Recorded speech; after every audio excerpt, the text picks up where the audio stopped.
everybody. My name is 𝗦𝗽𝗲𝗀𝗁𝗲 Cisneros, and I am Senior Product Marketing Manager for Windows, and I specialize on agents. And today, I have Scott Hanselman. Hi, how are you? Great. So today, we saw you in the keynote, and then you showed a conversation with Peter. Basically, him reaching out to you. Tell us what happened. Like, how did that evolve, and what was your first impression with him really, asking you about what you had built? I think that people don't realize that like 99% of open source is community, and it's just people talking about stuff. And there are people who thought Peter was an overnight success, and he'd built 450 previous utilities that were amazing. He was a well-known person in the open source space. He'd built and sold companies before. So for people who are unfamiliar with him, they might be like, oh, who's this guy? Where did he come from? But OpenClaw, when it came out in November of last year, was like, oh, this is cool. I can see where he's going with this. And then I started looking around, and I can see that he has a Mac. He works on a Mac. So I'm like, oh, I work on Windows. I'll make a Windows app that looks like the Mac app so I can participate as well. When someone sees something like that, it's a totally normal and reasonable thing to say, hey, you want to hang out? You want to do something? So it literally can be that easy. So he reached out and he said, this is cool. But all of the cool people that you're now seeing him surround himself with are people that he found or that he respected or that he was doing work with. In the case of the Windows application, the Windows Companion app, we were already, as you know, because you work on Windows and doing agents, building Windows to be a great place for agents. So this might be a weird way to phrase it, but if you think about a Windows OpenClaw companion app is like the ultimate hello world to prove that agents are awesome on Windows. So our job, your job and my job, is to make sure that the Windows platform, the underlayment, the base of the pyramid is awesome for any agent. And in this case, Hello World, OpenClaw companion app is a proof of concept to see how Windows does.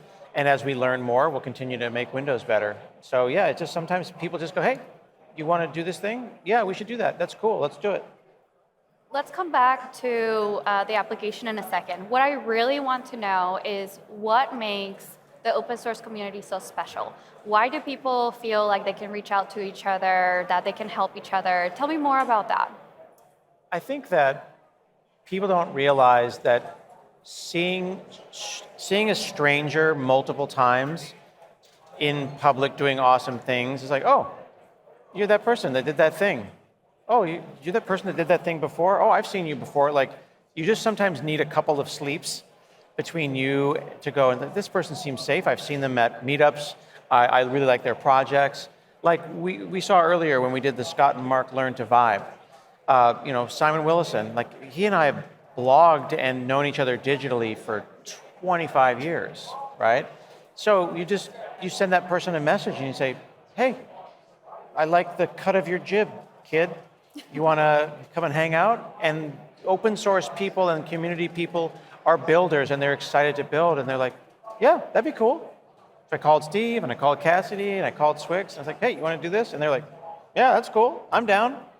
That vibe, that positivity is what makes the open source community approachable, because it's like improv. When you do improv, you always want to have a partner who goes, yes, and so imagine building software.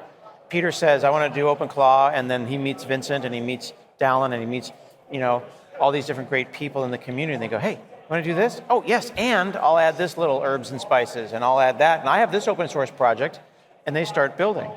Now that you started talking about, working with Peter and Vincent, you mentioned that they work in a different way. Can you tell me more about that, and essentially how do they work? What do people or developers at Microsoft can learn internally, but then also what can other people learn about the way that they work with agents?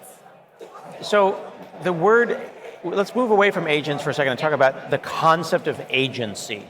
One of the things that Vincent Koch said, who is the chief architect of OpenClaw Foundation with Peter, he's kind of Peter's number two, said is, I like high agency people, meaning, just fix it. Just do it, fix it. You have agency to fix that. We have the tests, we have a quality software development lifecycle, we have all the unit tests, all the integration tests, all the smoke tests. If this thing is a bad change, it won't make it all the way out the process. This is not a thing that is run on vibes. This is an AI augmented software engineering project at scale, fastest growing open source project ever. And if something is broken, somebody should fix that. And that, I think, that sense of like, me? I can fix that? So there's been a number of times when I'll ask Vincent or Peter, like, yeah, this thing is broken. And they're like, you gonna fix it?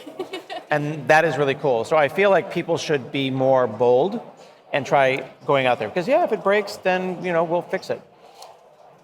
You in your keynote, you mentioned the app companion folks.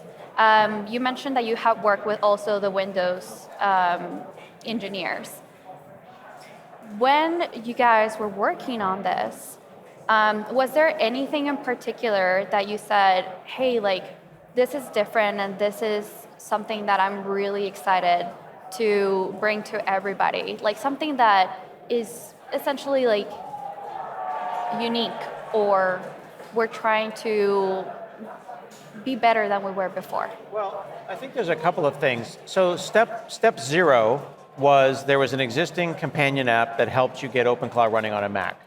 So when I took my original version, my goal was to have parity with the Mac. I want you to be able to go one-to-one. And then the questions were, what can Windows do that is different? What can Windows do that is unique? How do we package our apps? How do we do permission? How can I sandbox this app differently? It's not like a competition as it is a co-opetition. Like, I want OpenClaw to be great everywhere, and I would like to have a little extra zhuzh on Windows, because I like Windows, and I get to work with the Windows development team. So it is a thumb war as each thing gets better, but it raises, to mix my metaphors, it raises the water level for everybody. So like MXC, which we launched and will continue to get better, being able to have a spectrum of containment, I think you're going to see really cool features that we're still thinking up. And after the keynote, Peter came out and had some crazy mad scientist idea, and they're off running and trying to figure that out. Like those ideas, and you say, oh, you should talk to this person, and then they start talking, and then they go running. That's the vibe. So Microsoft, I think, is learning to go fast, but we have to go fast at a larger scale. When you have 1 billion users, you want to make sure that they're all happy. So there's going to be a comfortable tension, and I think that's what's going to make us successful. Can you tell me more about containers and containment? I thought that was very interesting how you said that on the keynote. That was a funny bit of I like alliterations, and I said, yeah, I've got all of the things available to me. I have containers and containment. I think that leadership and like people in suits think that there's basically a slider bar with 3 clicks, and it's nothing is in a container, this is in a container, and then there's hypervisor, which is like a virtual machine. But there's many, many, many click stops. When we say containers, like containers in the classic sense of a container, an OCI container, you usually think about Docker. Now, Docker is a brand and a company, just like Kleenex is a brand. But if I say, hand me a Kleenex, I don't necessarily mean a Kleenex brand tissue. It could be any generic brand, right? So Docker is a company that uses containers, and Podman that can do containers, and there are other things that can do containers. So we launched WSLC, which is a container runtime. So we can now run containers on Windows within the guise and the support of WSL. So we have now support for containers on Windows out of the box, which is awesome. Containment is a generalized kind of like, I drew a dotted line around some work, and I don't want it to escape. So if I was going to say, make a container for you to call WorkIQ and get your details from WorkIQ and your Outlook calendar, arguably, it shouldn't be going to your Google Calendar. Arguably, it shouldn't be writing text files and sneaking around and doing stuff. It should have access to do the thing, and it should work perfectly.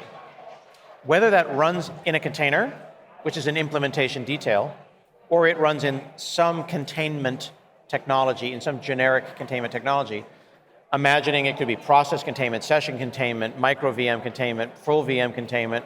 That's up to some business person above us to decide. So Linux containers is a thing, containment is a concept. Okay. Was there anything working on this that made you change how developers are going to start doing their work? Like in terms of like system needs, in terms of like their workflow, now that you're seeing, you know, agents working and like the container and containment and you know, all that thing between what developers do and use and then what IT admins require to actually make this work in work environments. Yeah, I think that the thing that has been the most helpful for me is a small little thing, the Git work trees. I think people are used to working in branches. You check something out into a folder that's like d:\\Monica, and then that's your folder and you're working on the Monica app. And you go to main and you go to this and you go to that. But what if you had a branch in a separate folder that was its own work tree that was related? I could then run multiple agents. So instead of switching around, I get this opportunity for doing things in parallel. So I've been running 3 to 5 agents in parallel and learning from how the folks at the OpenClaw community do stuff. They'll sometimes run dozens, but I stick around 3 to 5. That I think is a real unlock. And the GitHub app, the GitHub Copilot app, has that work tree support built in. So I think as people start to get that app, as it comes out of preview, I think they're going to be able to see how cool the combination of a Windows machine plus a dev drive plus work trees is. It's pretty nice. It's a pretty nice workflow. So let's talk a little bit about the future. We are now seeing this new generation of agents that get a lot of access, that can basically like go and essentially do things proactively. I have been seeing other agents that, for example, are learning through machine learning. Are you seeing any other trends happening within agents that you foresee in the next few months or like in the next year or so? As we get towards the end of this conversation, I think the thing we should be thinking about is how dynamic policies that allow the agent to do exactly what it needs to do, but no more. It's not one policy fits all. We're going to see policy engines, and each individual tool call, each individual piece of intent won't go into a generic container that has abilities to contain things, but it'll be dynamically generated for it. So that slider bar is going to change on a tool call by tool call basis. And what we want is for it to be invisible to the user and fully in control by IT, so literally everybody wins. And if the container works, you didn't even know it was contained. It just worked. Throughout this time, I have seen you be very intentional with how you do, and thank you so much for all the work that you have been doing. Yeah, appreciate I appreciate it. I try to be intentional, and thank you for noticing.